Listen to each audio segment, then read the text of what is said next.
Hey guys, welcome to the Emergence podcast, a podcast that aims to empower fitness professionals through candid conversations about building sustainable minds, bodies, and businesses. I'm your host, Laura Gunder, ex professional ballet dancer turned classical Pilates instructor based in New York City, sharing my insights from a decades long journey navigating an industry with no set path to success. Thanks so much for tuning in. Hey guys, welcome back to the Emergence podcast. Today we have Gabe Snow. Thank you so much for joining me today. Of course. Thank you for having me. For those of these lovely people who don't know you, can you tell me more about yourself, a little bit about your background? Yeah, Gabe Snow, born and raised in Philadelphia originally. I've been here almost 10 years in New York, Brooklyn, most of it. I've been in fitness since I would say like 2015, 2016. Okay. Became a personal trainer at Equinox a long time ago, and that's kind of the kickstart that led to many, many different things. So still doing personal training, life coaching, personal development coaching, all in the neighborhood. So Okay, great. I did a little stalking of Gabe before, prior to this interview, but on your Instagram, you say you're a mind and body architect. Can we kind of zoom back to like early Gabe, maybe um, kind of your beginning into the fitness world and sort of like early years? yeah, of course. Mind body architect before we go too back into the past is more so my background. So I studied psychology and neuroscience Hmm. in college and like started my master's and then quit for reasons you'll find out later. But really found that like my own training, my own spiritual, emotional, intellectual journey really was always around sport and then sport with training, and found that like I was really doing so I was really accumulating so much more evolution from movement than I was like reading or anything else, just from like the introspection. So my style of training is really, I try to keep it like more of a load on the mind than it is on the body, and like really getting people to challenge themselves and like introspect while they train. So it's a little bit more therapy. There's a running joke that most of my clients are crying during Okay. sessions because we're just like digging really Either deep. it's your feelings or just the But pain of the exercise yeah, or yeah, both usually just the feelings, the emotions. feelings.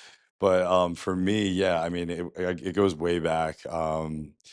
I struggled pretty poorly as a young teenager into like young adulthood with depression and PTSD. And when I wasn't playing football, I was in the weight room, and if I wasn't in the weight room playing football, I was miserable. Mm, So I always thought that it was football that was like keeping me like sane and motivated, but in reality, it was just movement altogether. mhm, So I ended up playing football all the way through college and then quitting my junior year when I found psychology, fell in love with it. And interestingly enough, we did a study on dopamine and like SSRIs versus exercise mhm. on lab rats. Okay. And I was like, I've basically been doing this study on myself my entire life, and realized that like the patches and periods of my life when I wasn't struggling with depression, wasn't struggling with anxiety, was when I was moving the most. And with the mice, we found that like their dopamine and serotonin had such a more regular uptake Mhm. than when they were on SSRIs. So after that, little bit of shade on myself. I was doing psychology because I thought I wanted to do pharmaceutical sales, and then I went completely the other way, and then that's what kind of like bred into fitness. And I was super overweight my whole life, and Mhm. then like quit football. And when I quit football, everybody was like, "Oh my God, he's gonna go into a dark hole and like get depressed," because football was the only thing that kept him going. And then it was really just training. And then like that's when I really realized that like being in my body also meant being in my mind. It was my own form of meditation. So I try to help people access Mhm. meditation through movement. And when you were playing football, I don't know, I used to be a professional ballet dancer and my friends loved it in a way that I don't think I ever loved, and I think maybe similar to you, I liked it because I was constantly moving and I was, like, very anxious and, like yeah, very, like, emotional child, but I think the movement and, like, the kind of being with people was really healing, and after leaving it, I didn't realize that it wasn't really ballet that I loved, but it was, like, the act of, like, constantly being in motion. Did you feel like you felt that the connection to football, like, you actually it was a love of the sport, or after stepping away, was it more like no, I think it's just moving and just, like, being in my body. Yeah, I mean, I've got this terrible tattoo that I won't show you of a giant football on my shoulder, because if you would have asked me that years ago, it would have solely just been the answer would have been sport, football. Okay. Um, I ended up, like, quitting actually just because I started to fall out of love with the sport. Mhm. So it was absolutely movement and just passion and purpose. Like, I was that kid that was only going to school to, like, stay eligible for to be able to be on the field to play. Right. So, like, that was my identity, it was my purpose. So, I was really lucky when I realized it because, like, I didn't struggle with, like, the battle of, like, "What am I if I'm not a football player?" Because it was like, "Oh, I just get more time in the gym, I get more time moving." So it translated super quick, and it was absolutely just the movement. And it's kind of interesting. I feel like I've been having this thought that a lot of trainers I had this like, I don't know, I do a lot of weird thinking and walking around, but I had this thought. It's like, I feel like a lot of trainers, it's like you kind of get into it because it's like you got so obsessed with healing something within yourself Mhm, and trying to create a solution to something you were really going through. And then you kind of go through a journey of figuring it out yourself. And then you're like, I would love to help people out of it because it's just, you know what it feels like to X, Y, and Z be lonely, feel overweight, like feel depressed. So, could you talk a little bit more about like what were like kind of the feelings surrounding your motivation to really translate that to others? yes, so I somehow always I was personal training without knowing I was personal training, like, Mm. through high school, through college, I always had, like, a training partner. Somebody, Okay. like, would always gravitate towards me and, like, eat what I was eating and train how I was training, and, like, you know, the way unfortunately, the family I was raised in, like, had to kind of learn how to be a people pleaser, enabler, put myself like second or third. Mm, So like when these roles, like I would take, wear this hat in these roles of like being someone's training partner, like I would make it all about them.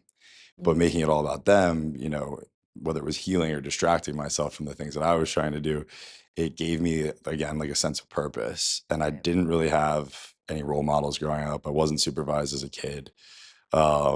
My grades, schoolwork, everything was kind of up to me. So like through wearing that hat, I kind of got to build in essence like a lot of my personality as like a motivator and a leader, an educator. Um, and it also distracted me from a lot of things that I probably should have been focusing on myself that were just too overwhelming Mhm. and helping other people heal and grow, it kind of becomes symbiotic. So like I'm kind of born to make things about anybody but myself, make it about the other person, help the other person. Mhm. And what I realized over the years was like a lot of my own like traumas and whatever dysregulation I would have, I was helping other people with their dysregulation, their depression, their anxiety, and then kind of giving them the advice that I needed myself. So I Mhm. really kind of like repaired a lot of parts of myself and really blossomed basically all of the parts of me that I wanted and yearned for. Like I wanted a male role model. I was like I said, I was like the funny fat kid. I was like Yeah. chubby and I loved clothes and I couldn't fit clothes. So then I was like, oh, if I work out more, I can fit the clothes I want to wear. So like it really, I don't want to sound too simple, but like movement and exercise really gave me the stage to become the man that I wanted to be.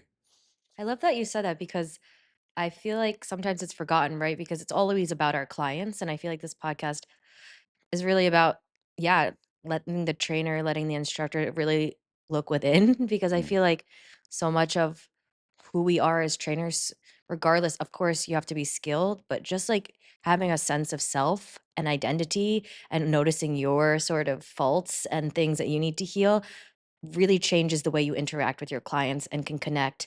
And then you said that, your sessions are like therapy sessions, right? And like there's something I think so transformative about having that approach to movement and also interacting with people. And I think it's something that we don't talk about, but is actually really important to maintaining clients and actually transforming them. for sure. Yeah, the rapport and trust. Yeah, it is trust because 'cause they're trusting you with their bodies, and to get somebody to push to a level of discomfort that they're not used to, Mhm. you need to build that kind of safety net for them, and I like you were saying, I mean, you could speak on it, you have, like, your degree in, psychology, but, like, just that psychological level of, pushing them. So, yeah, can you talk a little bit more about sort of going through school and how you use that, yeah, degree is to sort of guide your clients, or do you not use it? No, I mean, I use it every day. Like, I wouldn't say that like the direct application wouldn't be like textbook, Right. but it is like It's really the one thing that the one skill, I guess you'd say, is just mirroring, which is just like, Mm, paraphrasing and helping people answer their own questions. And then what I kind of do is just pair it with something like certain points of the session and like something that they, when we do our intake, like what's something you've always wanted to learn, what's something you never thought you could do, get them to start also talking about things that they probably would not be normally talking mm, about. I've found like as people start building confidence in their movement, they'll start talking about things that they normally wouldn't speak about, I think, like on the street or like in the bar, right. like you get them to perform a movement that they never thought they could do. They lose however many pounds that they thought they could never lose. And they start to open up more and they start to realize they can access, whether it's like, again, trauma or anxiety, or if it's just goals or it's just things, ambition. Once they access more of their bodies and access, the part of them that can achieve, Mm, the mindset starts to shift. It's like, I'm not just going to be stuck in this one profession, or I'm not going to not find a lover or a partner. right. So, it's like with my degree, like, yes, the degree helps, but like ultimately it's just being like an active listener and really just caring, like just being empathetic and just, pardon my language, but like giving a shit. Like, No, the 100%. same way, like if you're not a friend first, like, you have to be somebody they want to spend an hour with. And I've had like 6 or 7 clients at this point for like 9 years, Yeah. and they look, sorry guys, some of them look exactly the same. And but internally, like the movements, the mountains that they've climbed, to me, like that's the most beautiful part of the job is watching the character evolution. Yeah. More so than the body transformation, because the body, you can lose and gain weight, like, It's gonna happen the throughout your weather whole life. changes, right? It's gonna fluctuate. So like the psychology end of it, I think most trainers probably realize, they probably know that they have a lot of the things that I would, you would go and learn if you were going to become a therapist or a counselor, without being able to put names to it.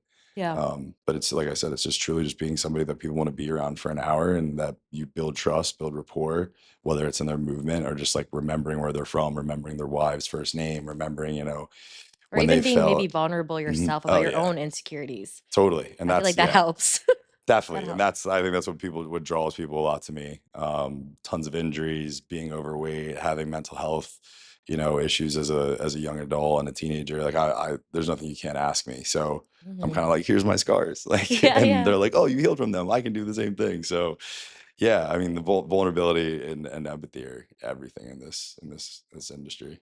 Totally.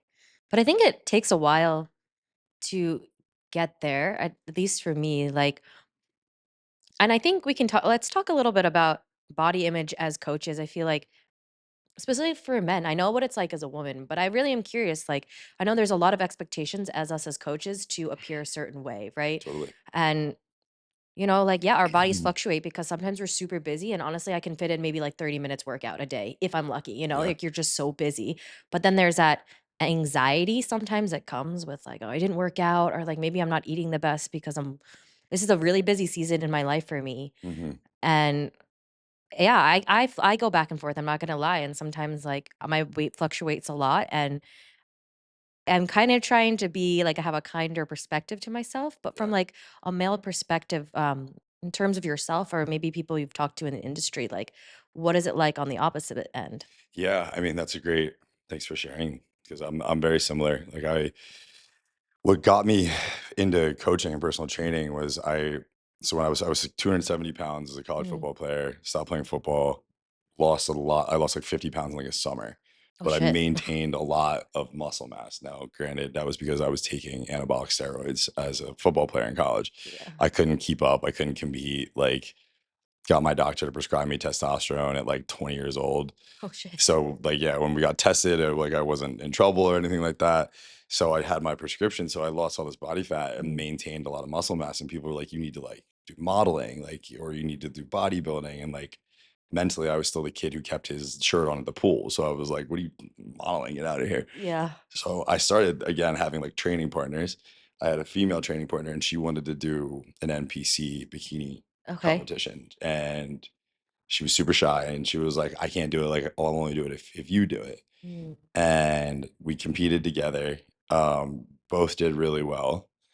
Now, we did not know what we were doing in terms of like diet, nutrition. Like, we were just starving ourselves and eating protein basically. Mm. And I ended up getting signed to a modeling agency in New York, like maybe like a month or two later. Oh, And the wow. only way I knew how to maintain that physique was extreme dieting and anabolic steroids. And my fitness modeling career took off. I had a really great like 2 years in fitness modeling, and but was still eating like close to like 2,100 calories a day, like starving And myself, working out probably working out two insanely. to 3 hours a day, full disordered eating, could not eat anything unless I cooked it, measured it, still taking anabolics that were, extremely harmful to my brain, my body, everything. And, but I was still had like that like football player mentality of like, you do whatever it takes. Like, this is your job. So like, if you're going to do it, you're going to be the Were you best. still teaching were you still coaching I or had not no? even stepped into coaching yet. So when Okay, I this first is moved here, prior. yeah, I Okay, was just doing modeling, and bartending, okay. sober bartender, weirdly enough. So my my image was how I made money. It was through modeling. Mm, And that first year was successful, but then it was like you can't gain weight, you can't get tattoos, you can't cut your hair. And I was like, whoa, whoa, whoa, like I'm like losing my own like sense of self. right. So I tried to like push towards acting and got into like a good little acting school. Said I didn't want to do as many modeling things because it was just like Right. you're not valuing me for Gabe. You're valuing like my mind, my experiences. It's It's just just like your like that physical body. Yeah. vessel is all you are. But Yeah. then people were like, people were telling me like because I looked the way that every time I went to a gym, people would be like, "Oh my god, dude! Like, are you a trainer?" Like, and I started being like, "Yeah, I am." Yeah. So I was training people like illegally at Equinox, like working out with them, Okay, yeah, yeah. and didn't have a cert, didn't have any formal education, Mhm. and it was totally based off of how I looked. So it ended up getting pretty dangerous because even then, once I did started training for Equinox, started my own business, started working for Performance House, like I thought the only reason that people were drawn to me was because of my transformation and my body image. Mm, So I was dieting severely and using anabolic steroids for, oh my goodness, like the first half of my career in total fear of what would happen if I gained weight or if I, yeah. didn't look the way that I did. And I struggled with it, suffered with it, honestly, like up until I'd probably say like 2 or 3 years ago. Um, it's pretty new for me to like it's actually probably the first time I've really spoken about it. And what was But kind of that point where you're like, "No more"? Because I also had bulimia, like, from dancing, and, yeah. like, for ballet dancers, yeah, we don't play an instrument, right? Your instrument is your body. Mhm. Same for modeling. Like it doesn't really I mean, there is personality and like a lot, but it's really based off of like what you show up as. Like right Totally. there, who you are in that present moment is how you're valued. Mhm. Right. But like Yeah. as we value our friends, we understand from a human perspective that it's like they're having a bad day, but the complexities of who they are deep down, what they can give you emotionally, like those aren't seen. Right. So like Right. what was that point where you're just like, no fucking more? It was honestly like the same kind of point where I said no fucking more with modeling, where it was just like because with modeling, it was like, are you just casting me as like shredded white male, Yeah. right? Like, and I was like, fuck that. Like, I have a mind, I have, a lot of experience, I have a lot of wisdom, I have, again, tons of vulnerability to share. Yeah. And then it kind of got to a point in my training career where I was like the aesthetics guy. Like all my clients had crazy transformations and I was just like 24/7 single digit body fat. Like, and I just got to the point where I was like, no, like I have so much more to offer than my image. And I started having some health issues as well. Like liver enzymes were crazy, kidney function was like out of whack.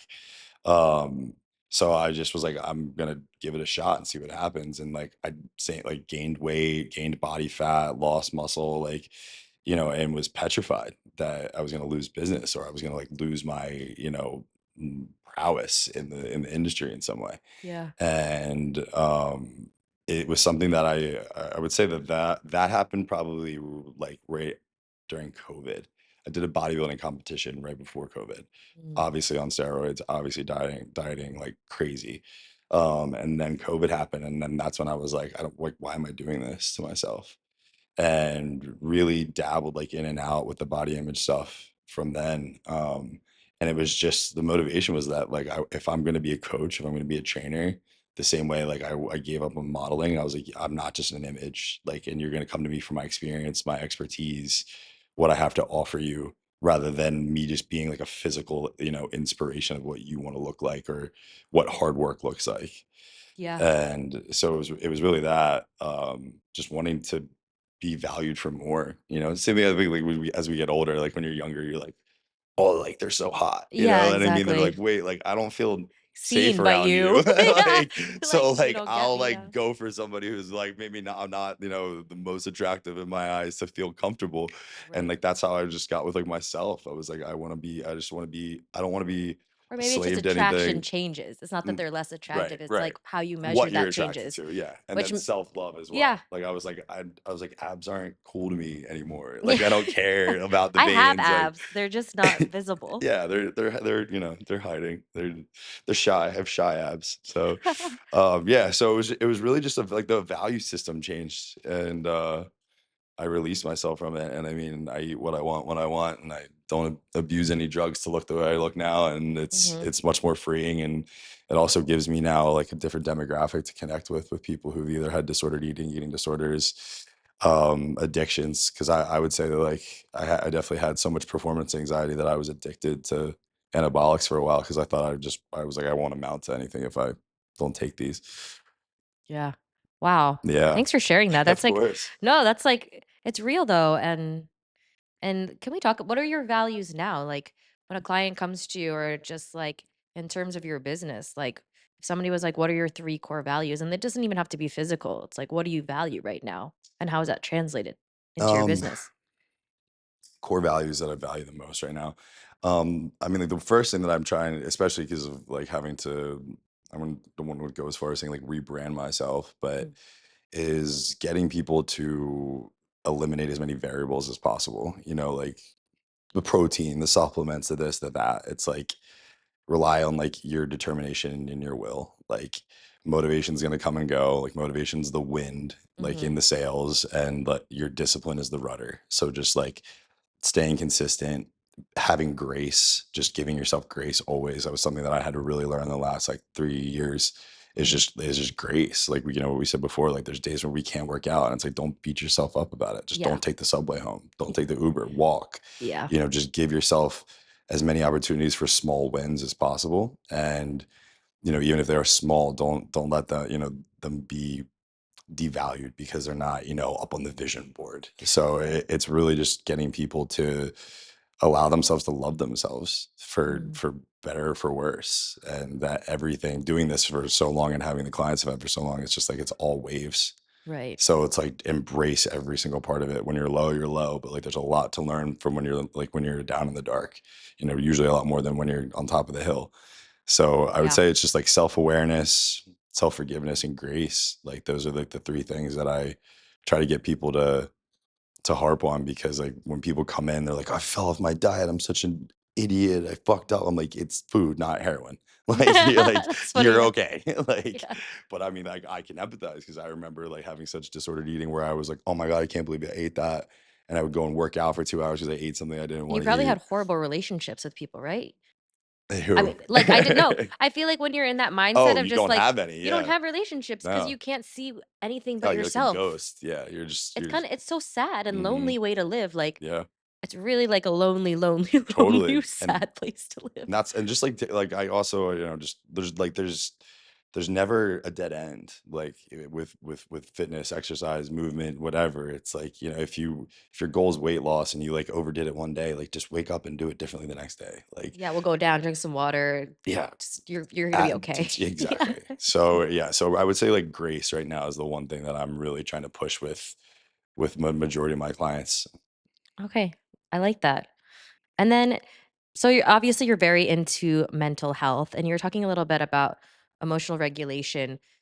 Can you kind of speak on how you emotionally regulate yourself? Because the fitness industry, there's actually a lot of stress and pressure on Mm. us. And yeah, I think we should like talk about the realities of actually being in this industry more openly. So, what are like some things? How do you kind of catch yourself and emotionally regulate yourself when it's like a crazy time for you or when shit's going down, but you have to show up for your clients? Yeah, that's a great question. That is unfortunately something that, again, born in the house the family I was raised in, like the more calamity, the more chaos, the better I am.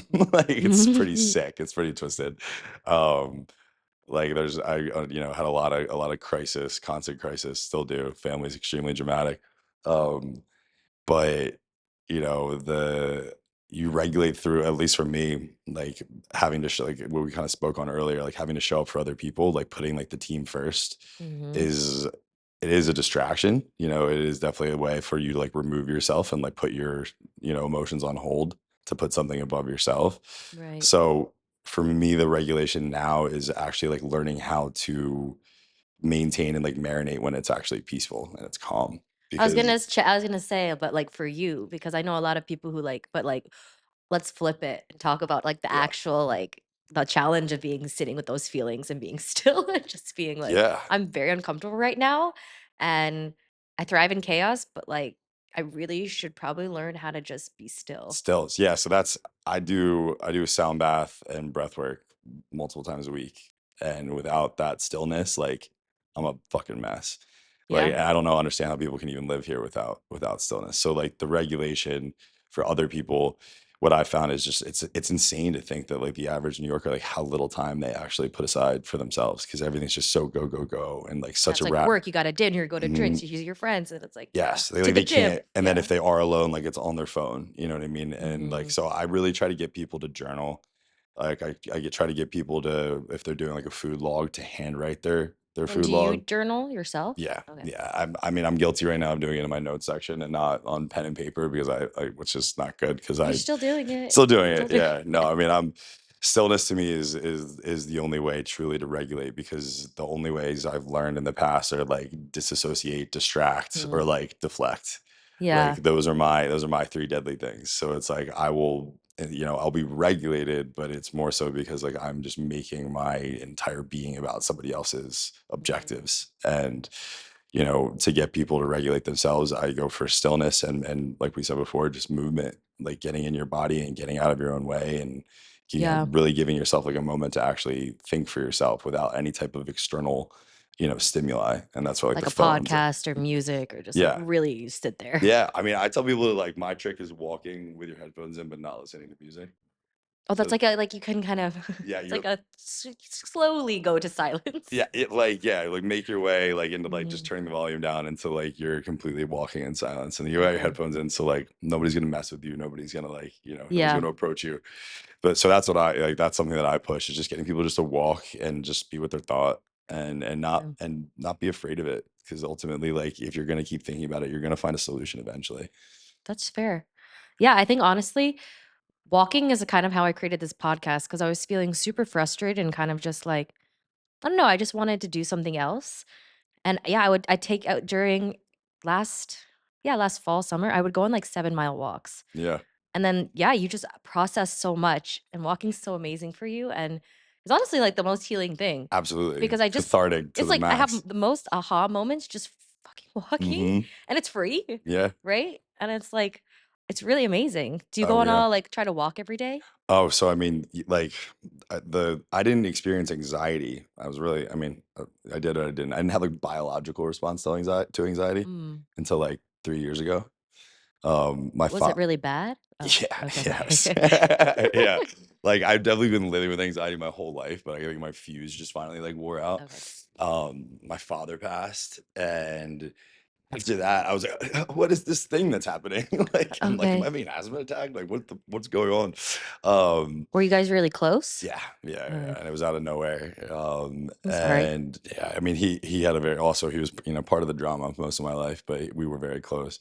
But I didn't know what it was, and like it's so interesting because I have like some of the most like neurotic like type A clients who like really struggle with anxiety, and I'm like, I don't know what this is, man. Like, and they're like, what do you mean? Like, you talk me through this every day. Like, you are having an anxiety attack.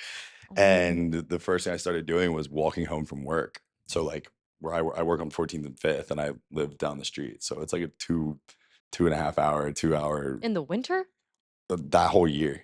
Like that whole year, I would Dude. do, yeah, I would do whatever I had to do. I mean, I'd Okay. bundle up and I'd still end up being like sweating, but like that walk over the Williamsburg Bridge, like I have faced like all my demons, like I mean, that is you either like a faced the New York winter demon yes, once, yeah, so yeah, yeah. So I mean that's the thing too is just like get like if you can be comfortable with being physically uncomfortable, like it also I do think like that resilience also adds to, like your availability of being uncomfortable in your mind. yeah. So yeah, similar to you, like the long walk, the long silent walk, hot or cold, has definitely been That's been my prescription for a lot of my anxiety and my regulation. Yeah, it's amazing just, like I mean, there's, like, graphs of brains, right? Before you're going for a walk and, like, Mhm. the we can talk about it's like the dopamine, right? It's like you just or just the creativity, like, the Yeah. brain activity is just Electromagnetic and, yes. like, the oxygenation, yeah, you do, It's like, the super cool. fMRIs, yeah, you see all the different parts of your brain that light up. Especially here, because I mean, it's like, there's so much stimulus, sight and sound, Yeah. like, your brain's just hyperactive while you're walking, but, yeah, I mean, it's also a great thing just, like, challenge people to do and then see if they can do it in silence or not. Because like, That is a yeah, challenge. it's I think I very tough. honestly need to challenge that myself Yeah. more, to be honest. But I was doing some research, and there's a quote you said that I liked, which kind of I think applies to this. You said, "I believe the brain leads and the body follows." Mhm. And, yeah. And is that something that you when you train your clients, you say more of a psychological. So, like, how do you train your clients? Like, what's your approach as a trainer? Obviously, some people come in with their goals, and you ask them those questions that we talked about earlier. But from like a actual mechanics training, getting them to reach specific goals from a physical like point of view, like how does that work? Yeah, the mind leads, body follows, like it has so much application, but in terms of like modality, Mhm. I'm such a like form snob usually, like, and really do a lot of time under tension and do a lot of joint mobility work Mhm. so that it's just really increasing people's awareness over their bodies and like you're using your mind, right? Like it's not like when you just give somebody a heavy weight to pick up, there's not a lot of mind muscle connection going on. It's just effort. Right. So it's kind of like the first introduction for me to get people in their bodies and like being able to actually like feel what's going on.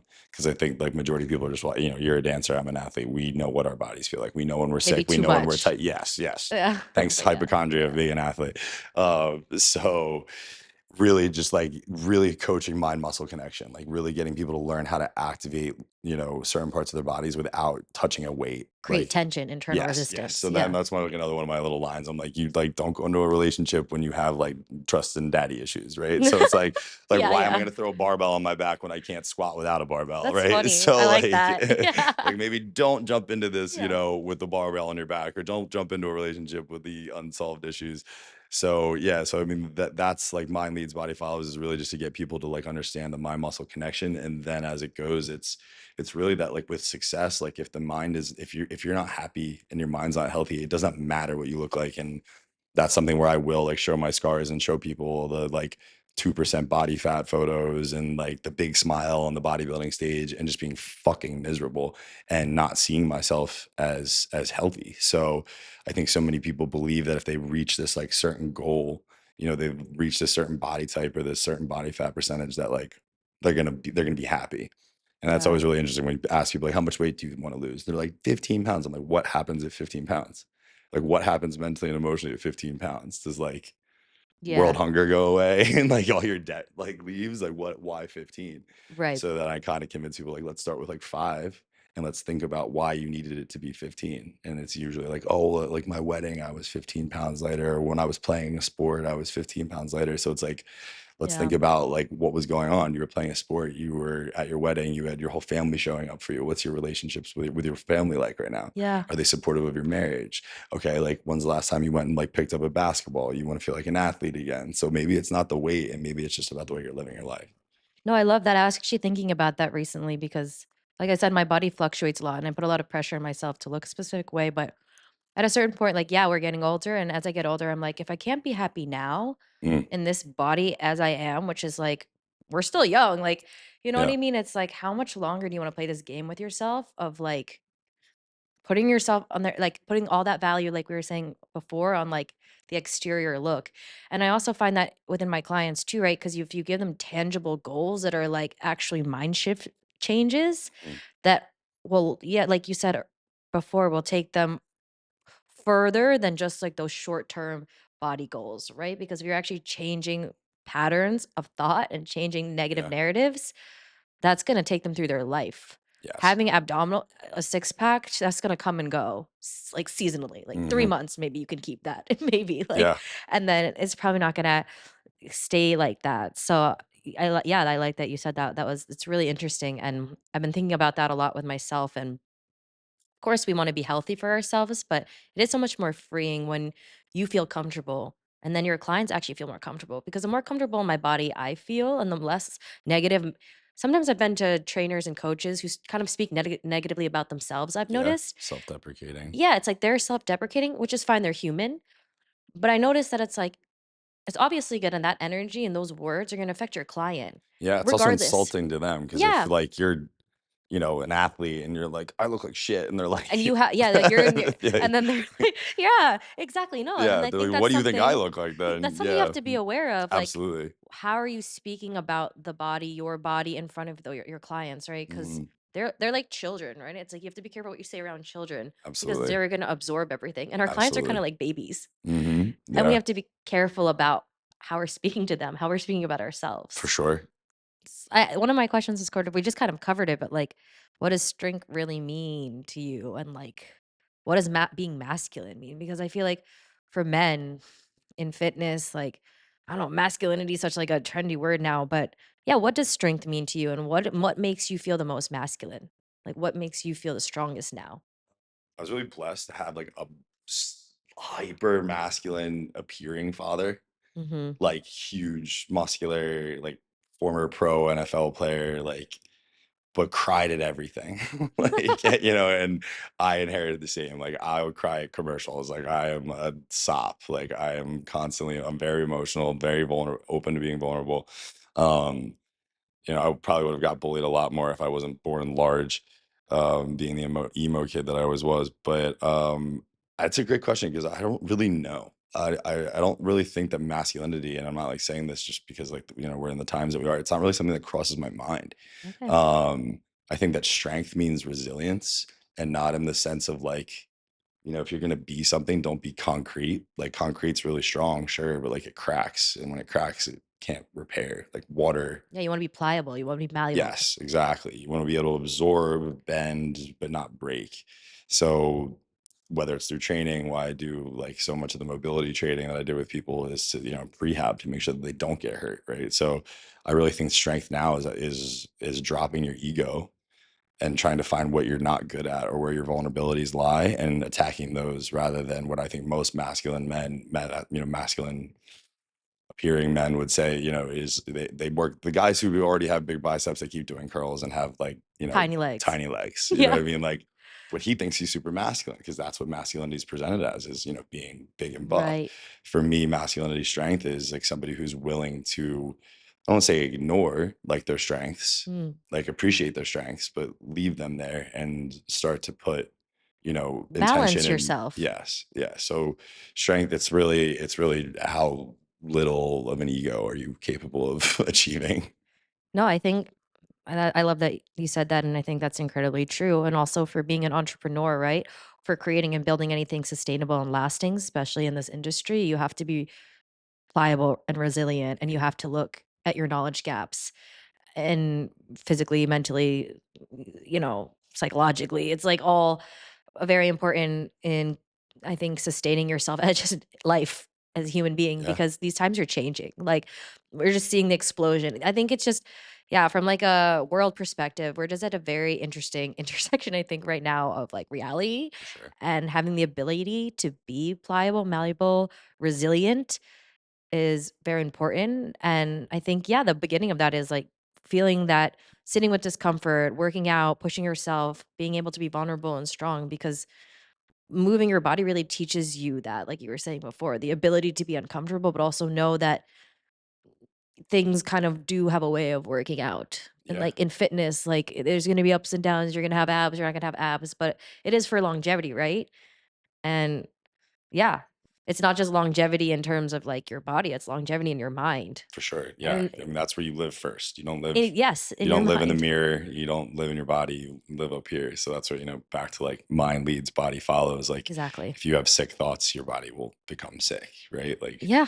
if you And you have, can't appreciate mhm, and be present in the moment. It kind of just all goes by. yeah, And it's yeah. really kind of sad. Sorry, that's like such a I took it down to That's a okay. depressing. Well, Whoops. so you're taking it into my session realm. My bad.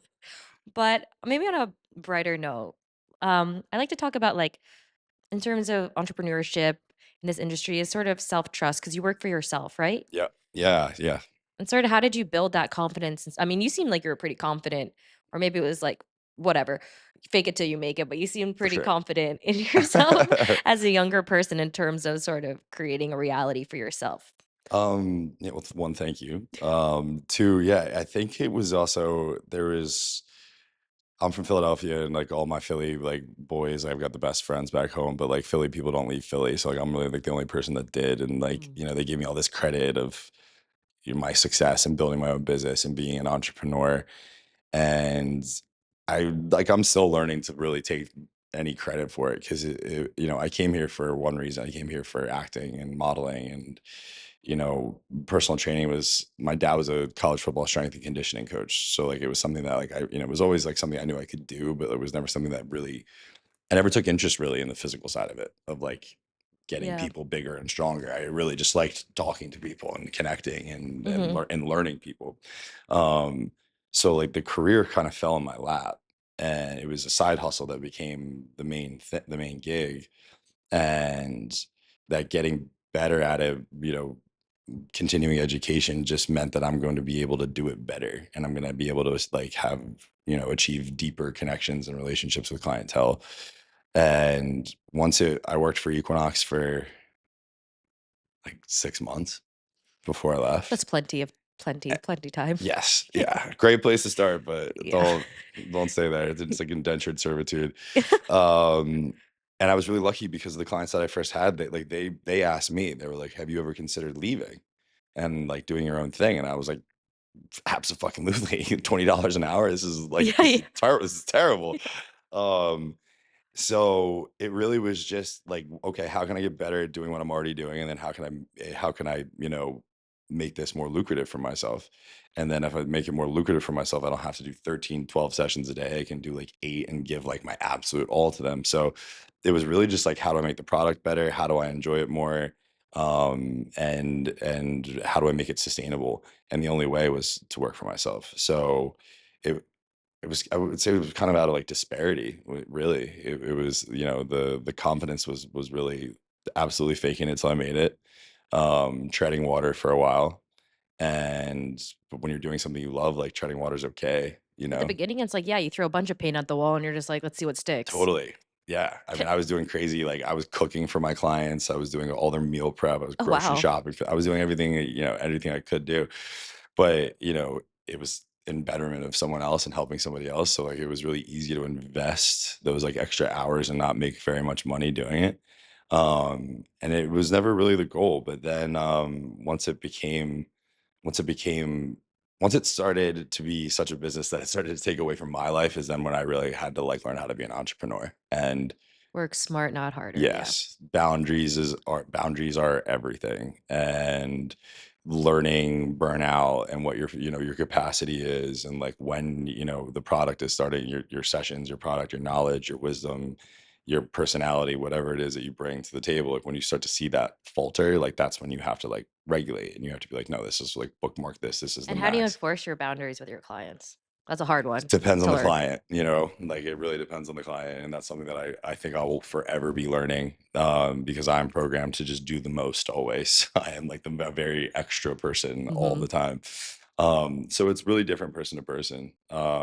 I think humanizing yourself is the first thing to do that everybody can relate to, where it's like, listen, like I only have so much time in the day. And like, in order for me to be, this, that, and the other for you, I need to do this, that, and the other for myself. So really just like dropping the excuses. I always found myself like with these like long-winded stories of like explaining myself why I couldn't do like a 6 a.m. session or whatnot. When in reality, it's just like I don't want to wake up that early. Yeah. So just being honest and not allowing for opportunity for people to take advantage of you, especially when you're in an industry that we're in, where it's like saying like someone's taking advantage of me means like, oh, maybe I'm just not doing my job to the fullest capacity. But Mm. it's like, how long can you do that for? And so learning to be an entrepreneur and become confident really just came with putting value on my experience and my knowledge, and knowing that there's a million great trainers out there, but there's only one that has my experience and been through the things that I've been through and can empathize to the capacity I can. So just like really owning who you are more than anything has been where I have the most. I know where I suck. I know where I'm great. I know where I can get better.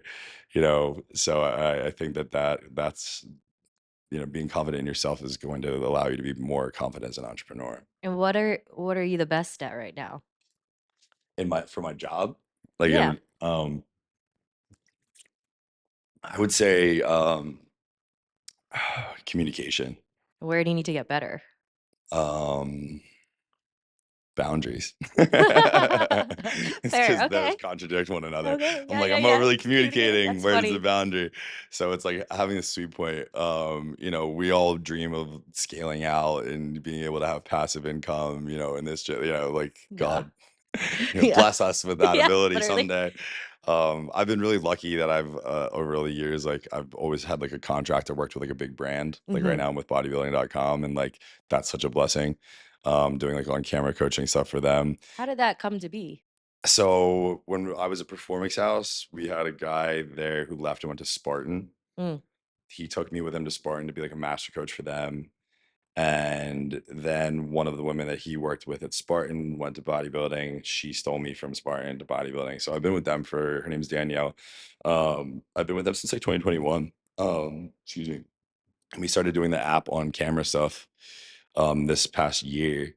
And I mean, what I could get better at is like organization, being a little bit more professional in terms of like corporate email responses.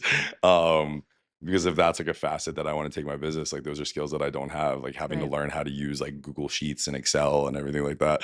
All the things that nobody wants to get My better at. ex-boyfriend made me a Google sheet that I still use to this day, and that was, like, 3 years ago. Writing it out. It Yeah. was just like, Yeah. keep it Just going. Yeah. like for everything. Make Yeah. a new one for every hmm year, but Yeah, so I mean, there's definitely a lot of stuff if, in that for my business, I'm very comfortable with where it's at. Definitely boundaries, always need to keep getting better at those.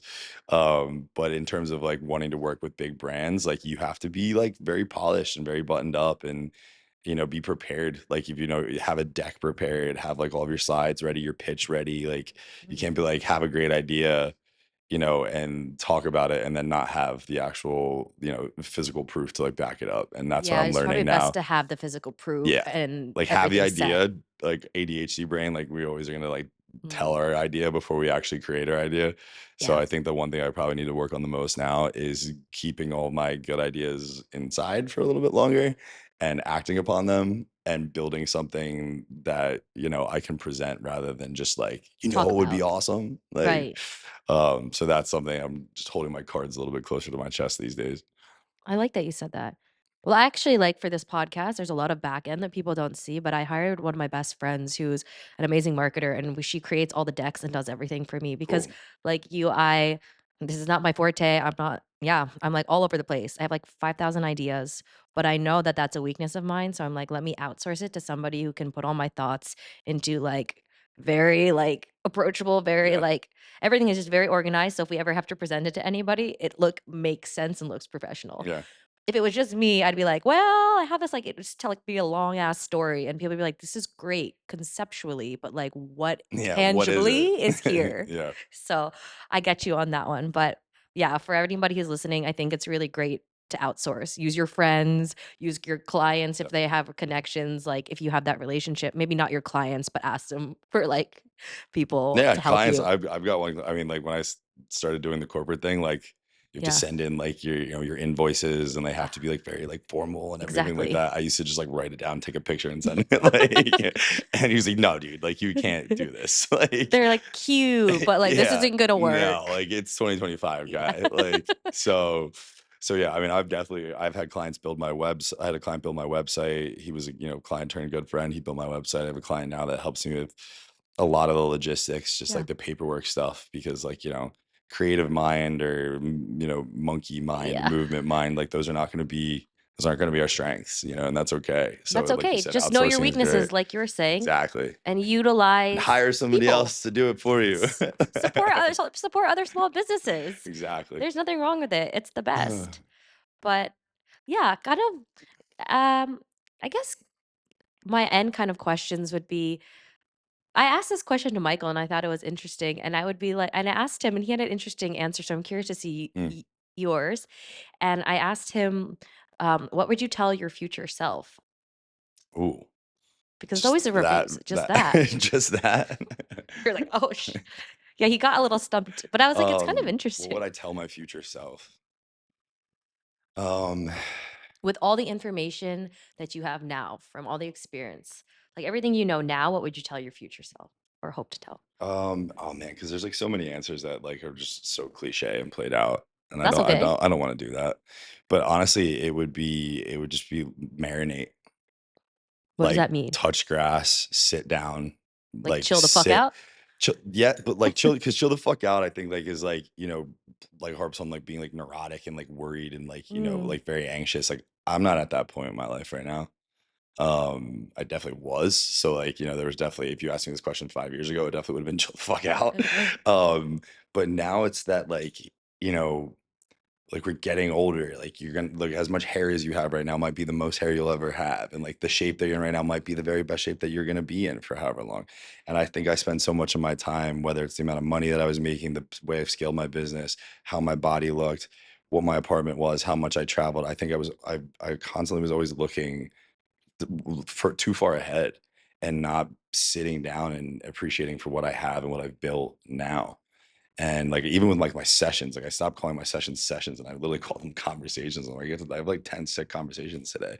Cause like that mm, means I'm not just like looking at this as like an inventory, like a one and a two. It's a binary. It's like even looking at sessions now as like a qualitative, yeah, measurement.